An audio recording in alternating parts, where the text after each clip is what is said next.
محنت کا پھل۔ کسی گاؤں میں ایک بوڑھا کسان رہتا تھا۔ اس کے 4 بیٹے تھے، چاروں نکمے تھے۔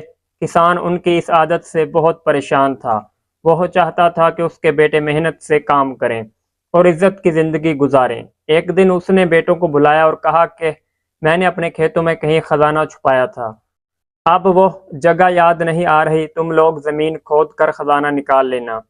کسان کے بیٹوں نے خزانہ حاصل کرنے کے لیے زمین کھودنا شروع کر دی، یہاں تک کہ ساری زمین کھود ڈالی، لیکن خزانہ نہ ملا۔ وہ بڑے مایوس ہوئے۔ کسان نے کہا کہ میرے بیٹوں مایوس نہ ہو، تم نے زمین تو کھود ڈالی ہے، اب اس میں گندم بو ڈالو۔ زمین گہری کھودنے کی وجہ سے اس سال فصل بہت اچھی ہوئی اور پہلے سے کئی گنا زیادہ نفع ہوا۔ تب انہیں اپنے باپ کی بات سمجھ آ گئی۔ اب وہ خوب محنت کرتے، رفتہ رفتہ وہ خوشحال ہو گئے۔ کسان اپنے بیٹوں میں یہ تبدیلی دیکھ کر بہت خوش ہوا اور اللہ کا شکر ادا کیا۔ نتیجہ محنت کا پھل ضرور ملتا ہے۔